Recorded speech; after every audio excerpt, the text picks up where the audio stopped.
Every smile in the Magic Kingdom hides a secret. Disney's actors are forced to follow rules so strict, a single slip could cost them their jobs. From erasing their real names and banned finger-pointing to mandatory 2-hour signature drills, performers live under a chilling rulebook designed to keep you believing in fairy tales. But what actually happens behind those silent masks? The first rule is far more unsettling than you think. Step inside the world of John, a college student who, for 8 hours a day, vanishes into the fur and foam of Pluto. The moment the costume goes on, John's real name is gone. He's not allowed to acknowledge his life outside the park, not even a hint. If someone calls out, "Hey, are you John from TikTok?"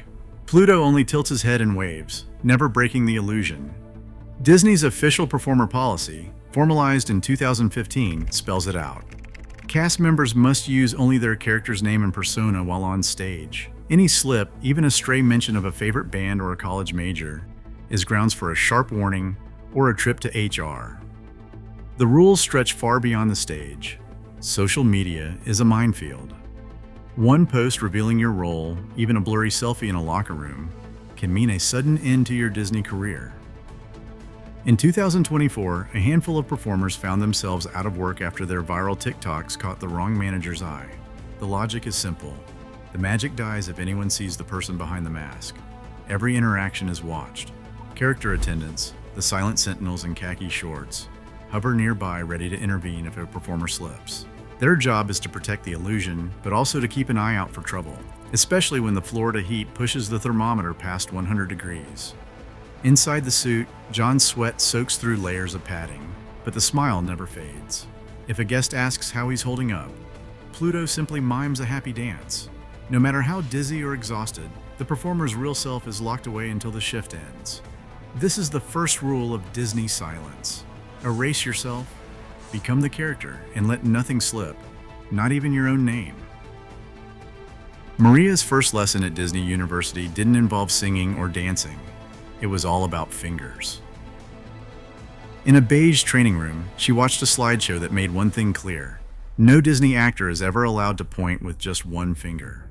Not to the castle, not to the churro stand, not even to a lost parent desperate for the nearest restroom. The two-finger point is gospel here, index and middle finger pressed together. Or, for extra flair, the open palm. It's not just a quirk. It's a rule, spelled out in the 1993 policy memo and reinforced on page 42 of the official manual. The backstory is as odd as the rule itself. Walt Disney, legendary for his chain smoking, was often photographed gesturing with a cigarette pinched between two fingers. Old photos show the habit, though the cigarettes have long since disappeared from the official archives. What stuck was the gesture. By the early 90s, the company turned Walt's nicotine tick into a safety protocol. The logic? A single finger, especially in some cultures, can come off as rude or even aggressive. The two-finger point is easier to spot in a crowd. A 2017 Disney University slide brags that guests are 27% more likely to find their way when given directions with the two-finger point versus a single finger. Every performer, from Maria as Minnie Mouse to the guy sweating inside Goofy, practices this motion until it's muscle memory. The choreography extends to open palm waves and gentle flourishes. No sharp jabs, no sudden movements. The goal is to guide guests without ever breaking the spell or risking offense. Even in a crowd of thousands, Maria's gloved hand cuts through the noise, silent but unmistakable, steering families toward fantasy with a gesture that's both harmless and, somehow, trademarked.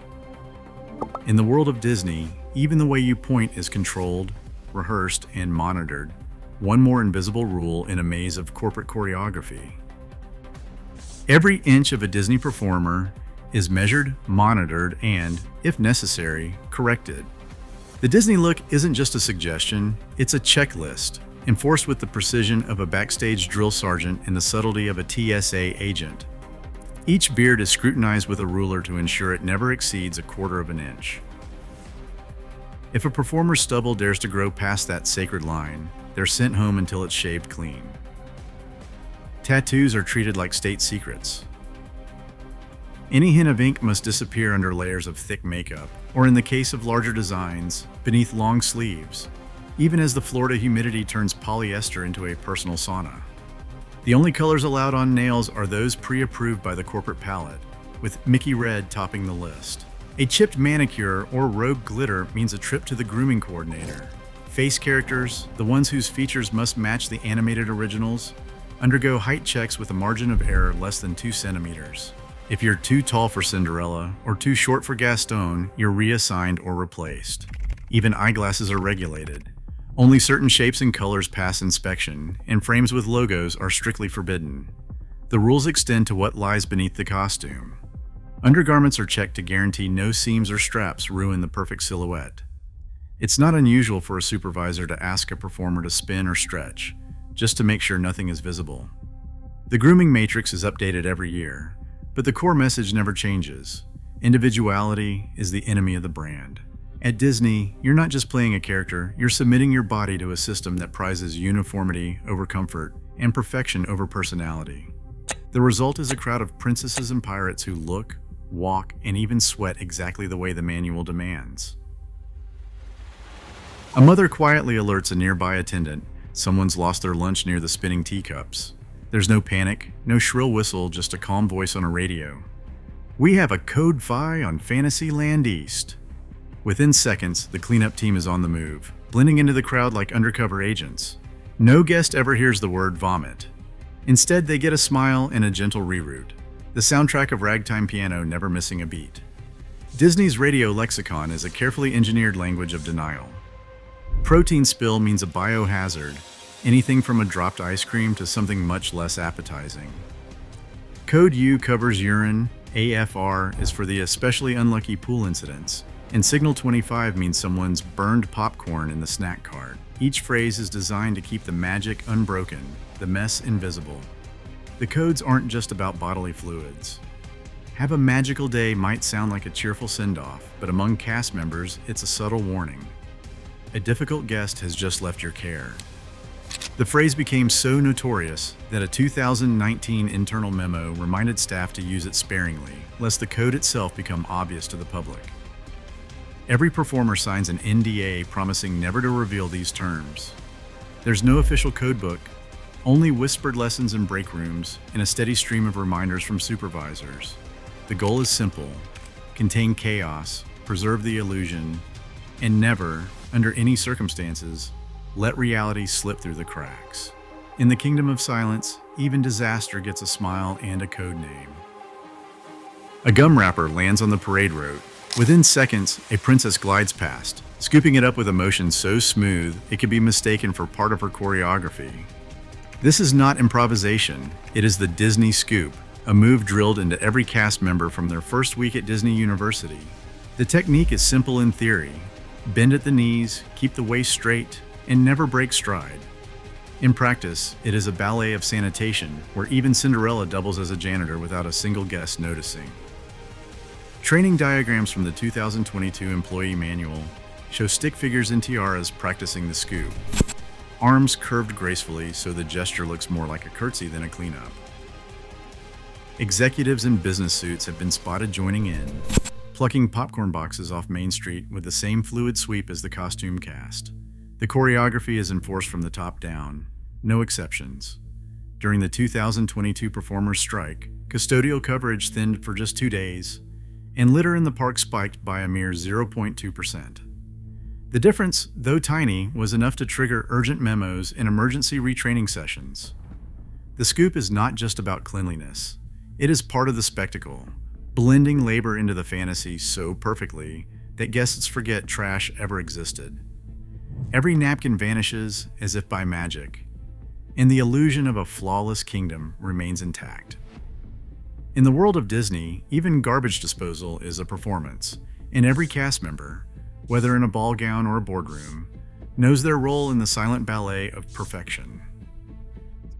Samantha stares at a stack of laminated practice sheets, each one covered in looping cartoonish signatures. Welcome to the world's unusual handwriting class. At Disney University, the autograph is not a memento, it's intellectual property. Mickey Mouse's signature, first trademarked in 1930, is protected as fiercely as the secret recipe for Coca-Cola. New recruits spend hours hunched over sample cards, tracing the same rounded letters under the fluorescent lights. The training is relentless.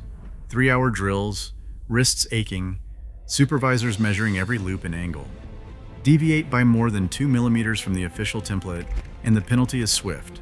A 1-week suspension, no questions asked. The logic is as rigid as the rules themselves. If a child receives Mickey's autograph in 1995, it must look identical to the one handed out in 2026. There is no room for personal flair or nervous improvisation.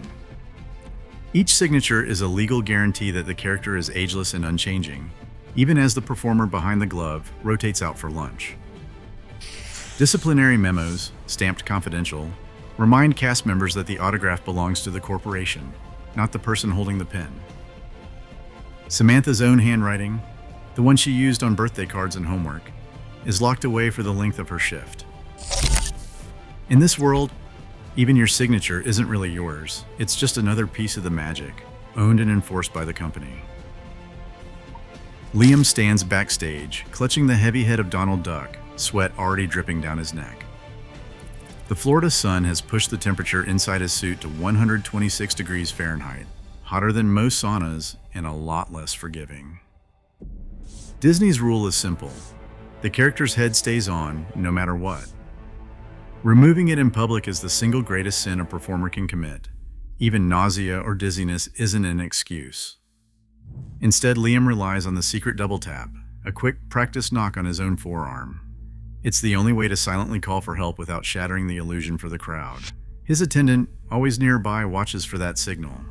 If spotted, they'll guide him off stage with a smile, never letting the guests see anything but magic. Rotations are capped at 20 minutes for fur characters, but on crowded days, breaks slip further apart. Heat stress is a constant threat. Studies on mascot suits show humidity inside can spike to 100% in minutes, making sweat useless and raising the risk of fainting. Yet the rule remains: stay silent, stay in character, and never let the mask slip, not even when your own body is begging for air.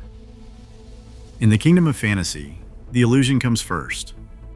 Liam's reality is measured in silent signals, in the hope that help arrives before the world outside the suit goes dark.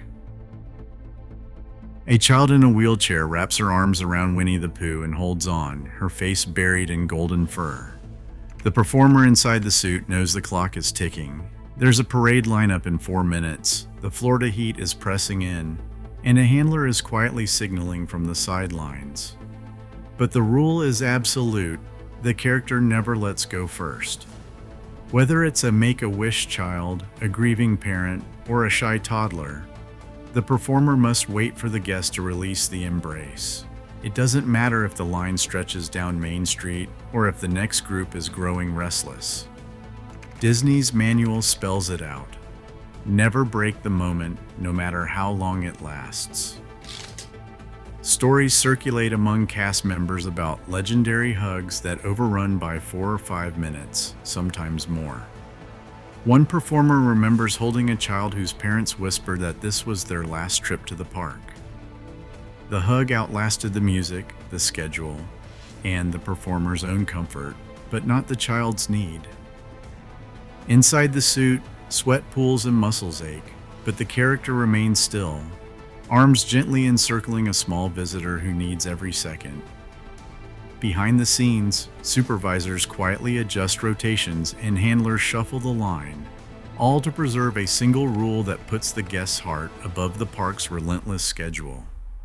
In a place built on silence, this is the only rule that asks the performer to stay, no matter the cost. In the labyrinth beneath Cinderella Castle, the rules of the park take on a life of their own. Face characters, those lucky enough to show their real faces and speak as princesses or pirates, have the best of everything. Their break rooms are air-conditioned, stocked with coffee machines and couches that do not smell like mildew. In contrast, fur characters are herded into cramped lockers where the only amenity is a weak fan and a stack of paper towels. The pay gap is just as glaring. Face roles earn up to 30% more per hour, according to union wage charts from 2025. That means a Belle or Peter Pan can pocket $25 an hour, while the person inside Pluto sweats for $18. Breaks are a game of roulette. Face actors get scheduled downtime, sometimes every hour, while fur characters cross their fingers for a supervisor who remembers they exist. One utilidor supervisor, who has managed both sides, puts it bluntly: face gets coffee, fur gets steam. The hierarchy does not end at the lockers. Face cast are first in line for parades and the plum assignments, while fur actors rotate through the same exhausting 20-minute loops, hoping the next shift is in shade. The system is as invisible as it is entrenched, and everyone knows the rules even if no one dares to say them out loud. Today, Disney's silence isn't just a rule, it's a brand asset, enforced by NDAS and perfected in every park. As social media gives performers new ways to break character outside the gates, the illusion grows harder to maintain. The happiest place on earth runs on invisible labor, carefully choreographed, quietly endured. The magic persists, but the silence behind it is starting to crack. What do you think should the curtain finally lift?